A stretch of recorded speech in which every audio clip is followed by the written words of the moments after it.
Praise the Lord. இந்த பிப்ரவரி மாதத்தில் 19ஆம் தேதியாகிய இந்த புதன்கிழமையின் காலை வேளையில் தேவ சமூகத்தில் வந்திருக்கிற ஒவ்வொருவரையும் கர்த்தர் தாமே ஆசீர்வதிப்பாராக. இந்த நாளிலும் நம்ம தியானிக்கிற கர்த்தருடைய வார்த்தை நம்முடைய பரிசுத்த வேதாகமத்தில் 2 தீமோத்தேயுவின் புஸ்தகம் 3ஆம் அதிகாரம் 1-2 வசனங்கள். 2 Timothy chapter 3 verses 1 and 2. மேலும் கடைசி நாட்களில் கொடிய காலங்கள் வரும் என்று அறிவாயாக. எப்படியெனில் மனுஷர்கள் தற்பிரியராயும் பணப்பிரியராயும் வீம்புக்காரராயும் அகந்தை உள்ளவர்களாயும் தூஷிக்கிறவர்களாயும் தாய் தகப்பன்மாருக்குள் கீழ்ப்படியாதவர்களாயும் நன்றி அறியாதவர்களாயும் பரிசுத்தமில்லாதவர்களாயும் இருப்பார்கள். இந்த லிஸ்ட்டு அப்படியே கண்டினியூஸாக போகுது. ஆனால் நமக்கு இந்த வசனத்திலேயே நம்ம எல்லாத்தையும் நம்ம தியானிக்க முடியாததுனால இதோடு நான் நிறுத்தி கொள்ளுகிறேன். கர்த்தர் இந்த நாளில் கொடுத்த நல்ல வார்த்தைக்காய் கர்த்தரை ஸ்தோத்திரிக்கலாம். கடைசி நாட்களில் கொடிய காலங்கள் வரும் அப்படின்னு சொல்லி அப்போஸ்தலனாகிய பவுல் தன்னுடைய ஆவிக்குரிய மகனாகிய தீமோத்தேயுக்கு அவர் இதை சொல்லுகிறார். கொடிய காலம். இதில் நீங்கள் பார்த்தோம்ல, இப்போ இந்த லிஸ்ட்டை நான் வாசிக்கும் போது இந்த காலங்கள் இப்பொழுது இருக்கிறத நம்மளால் பார்க்க முடிகிறது. மனிதர்கள் எப்படி இருக்கிறார்களா? தற்பிரியர். மனிதர்கள் இந்த நாட்களில் எப்படி இருக்கிறாங்க? Lovers of themselves. தங்களையே நேசிக்கிறவர்கள் அநேகர் இருக்கிறார்கள்.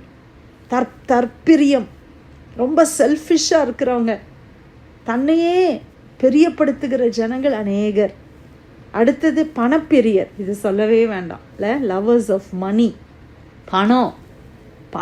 பணம்னா அவ்வளோ ஒரு என்ன சொல்கிறது, ஒரு பாண்டேஜ். பணத்துக்காக இன்னைக்கு சொந்த மனைவியை, சொந்த ஹஸ்பண்டை, சொந்த பிள்ளைங்களை கொலை செய்கிறதுக்கு கூட தயங்க மாட்டுறாங்கல்ல, பணப்பிரியர்.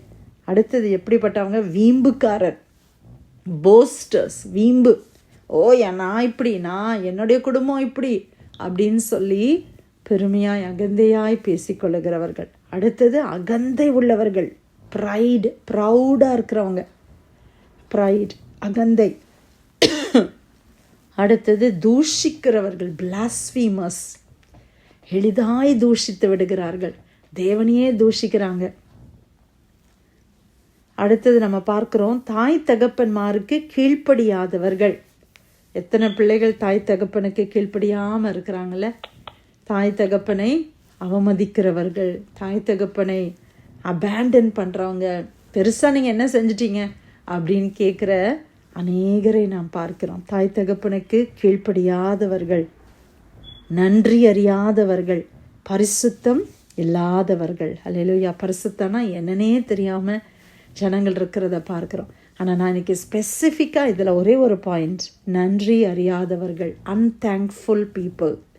கடைசி காலத்தில் இப்படிப்பட்டவர்கள் இருப்பார்கள் என்று ஆண்டவர் சொன்ன பட்டியலில் நன்றி அறியாதவர்கள். பிரியமானவர்களே, நம்ம தேவனுக்கு நன்றியாக இருக்கிறோம். அதற்காக கதருக்கு ஸ்தோத்திரம். அந்த கிருபையாவது ஆண்டவர் நம்ம கொடுத்துருக்கிறார்.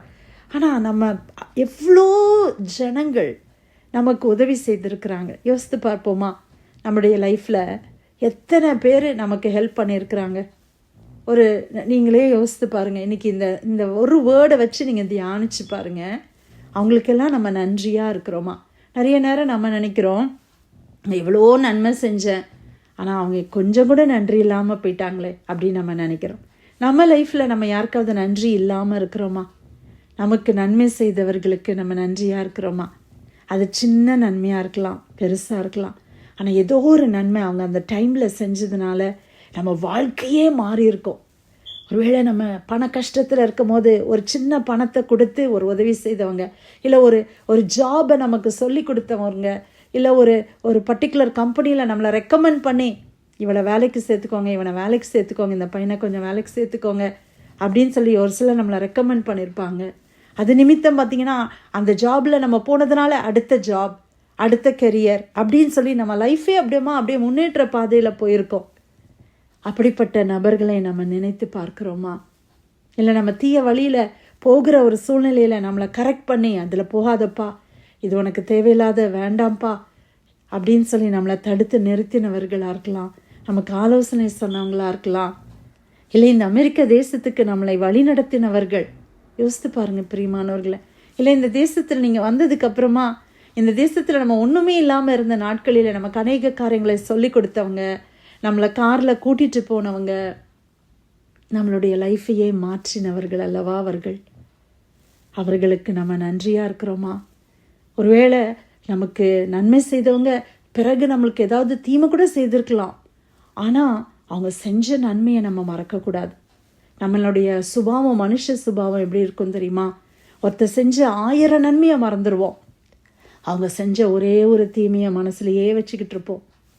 இப்படி பண்ணிட்டாங்க, இப்படி பண்ணிட்டாங்க, இவங்ககிட்ட நான் இதை எதிர்பார்க்கவே இல்லை, இப்படி பண்ணிட்டாங்க, இப்படி பேசிட்டாங்க. அப்படியே அந்த தீமையை தான் நம்ம ஹைலைட் பண்ணுவோமே தவிர அவங்க மூலமாக நான் பெற்றுக்கொண்ட 1,00,00,000 நன்மை இருக்கும், அதெல்லாம் மறந்துடுவோம். நம்ம அப்படி இருக்கக்கூடாது பிரியமானவர்களே. கடைசி காலத்தில் இப்படிப்பட்ட இவர்கள் இருப்பார்கள் என்று ஆண்டவர் சொல்லுகிறார். ஆனால் நீங்களும் நானும் அப்படி இருக்கக்கூடாது. நம்ம வாழ்க்கையில் ஒருத்தர் ஒரு நன்மை செய்திருந்தா அது நம்ம வாழ்க்கையை மாற்றி இருக்குமானால், ஒருவேளை நம்ம கஷ்டத்தில், நெருக்கத்தில், யாரும் இல்லாத நேரத்தில், எல்லாரும் நம்மளை அப்படியே உதறி தள்ளின நேரத்தில் நமக்கு ஒரு சின்ன உதவி செய்து, இல்லை நமக்காக பேசினவங்க, இல்லை அவங்க அப்படி பண்ணியிருக்க மாட்டான், அவன் அப்படி பண்ணியிருக்க மாட்டா அப்படின்னு உங்களை நம்பினாங்க பார்த்தீங்களா சிலர், உங்களை விட்டு கொடுக்காம சிலர் பேசுனாங்கல்ல, அவங்கள நீங்கள் மறக்கவே கூடாது. அவங்கள நம்ம ஒரு நாளும் மறக்கக்கூடாது பிரியமானவர்களை. அவர்களுக்கு உயிருள்ள நாள் வரைக்கும் நம்ம எப்படி இருக்கணும்? நன்றி உள்ளவர்களாக இருக்கணும். நாயை பற்றி நம்ம சொல்லுவோம், அது நன்றியுள்ள பிராணி. நம்ம கேட்டிருக்கோம்ல, நாய் ஒரு நன்றியுள்ள பிராணி. அதுக்கு ஒரு கொஞ்சம் சாப்பாடு போட்டாலும் பின்னாலேயே வாலாட்டிக்கிட்டு வரும். நம்ம சொல்லுவோம், இன்றைக்கி நம்ம அப்படி இருக்கிறோமா? நமக்கு எத்தனை பேர் நன்மை செய்திருக்கிறாங்க. எனக்கு ஏதோ யாரோ செஞ்ச தீமையும் அவங்க பேசின வார்த்தையும் இப்படி தலையில் வச்சுக்கிட்டு நம்ம யோசிக்கிறோமே. ஆண்டவர் நமக்கு எவ்வளோ பேரை நன்மைக்காக ஆண்டவர் நம்மளுக்கு கொடுத்தாரு. அவங்களுக்கு என்றைக்காவது நீங்கள் தேங்க் பண்ணி சொல்லியிருக்கிறீங்களா? இல்லை நீங்கள் அன்றைக்கி பண்ண நன்மை என் வாழ்க்கையே மாற்றிடுச்சிங்க, உங்களுக்கு நான் எப்போது நன்றியாக இருப்பேன், நான் என்ன திரும்பி உங்களுக்கு கொடுக்க முடியும்னே தெரியலங்க சொல்லியிருக்கிறீங்களா? அவங்களுக்கு உயிருள்ள நாட்களில் அவங்களோட நம்ம அப்படி பேசியிருக்கிறோமா? இன்றைக்கி நம்மளை கொஞ்சம் நம்ம ஆராய்ந்து பார்க்கலாமா? நம்ம லைஃப்பில் இந்த நிலைமைக்கு நம்ம வர்றதுக்கு எத்தனை பேர் நமக்கு உதவி செய்திருக்கிறார்கள். என்னமோ டேக் இட் ஃபார் கிராண்டடாக அவங்கெல்லாம் பெரிய ஆள், அவங்களுக்கெல்லாம் இது ஒன்றும் இல்லை, அவங்கெல்லாம் என்ன ஒரு சின்ன ஒரு $100 கொடுக்குறது அவங்களுக்கு பெருசு கிடையாது அப்படின்னு நினச்சி அதை தட்டி கழிக்கிறோமா? இல்லை பிரியமானவர்களே, யார் யார் என்ன நெருக்கத்திலிருந்து நமக்கு உதவி செஞ்சாங்கன்னே நமக்கு தெரியாது. எவ்வளவோ பேர் தங்களுடைய தியாகத்தில் ரத்தத்தை சிந்தி நமக்கு உதவி செஞ்சுருப்பாங்க. அவங்கள நம்ம மறக்கக்கூடாது.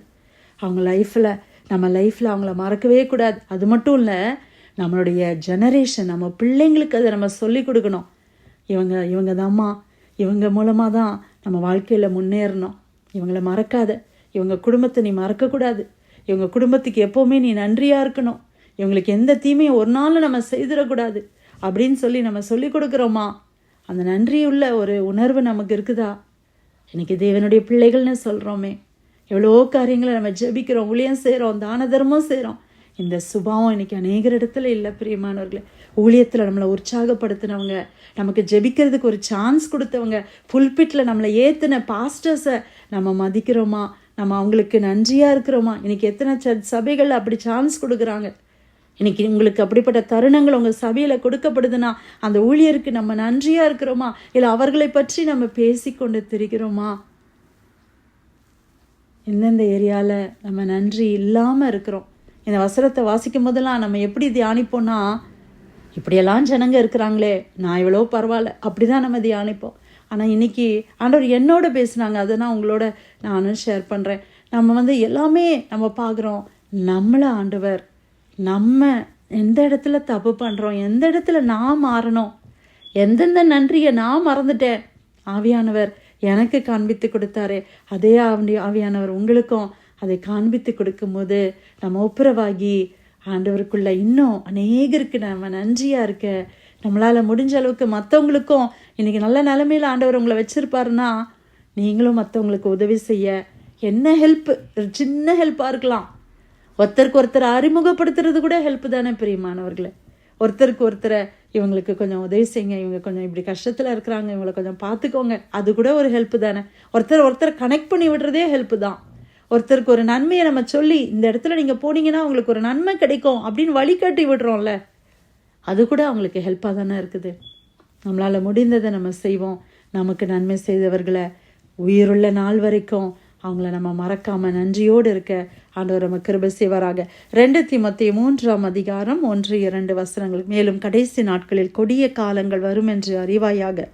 எப்படினில் மனுஷர்கள் தற்பிரியராயும் பணப்பிரியராயும் வீம்புக்காரராயும் அகந்தை உள்ளவர்களாயும் தூஷிக்கிறவர்களாயும் தாய் தகப்பன் மாருக்கு கீழ்ப்படியாதவர்களாயும் நன்றி அறியாதவர்களாயும் பரிசுத்தம் இல்லாதவர்களாயும் இருப்பார்கள். தேவன் கொடுத்த வார்த்தைக்காய் நன்றி செலுத்தி யாராவது நம்ம ஜெபிக்கலாமா?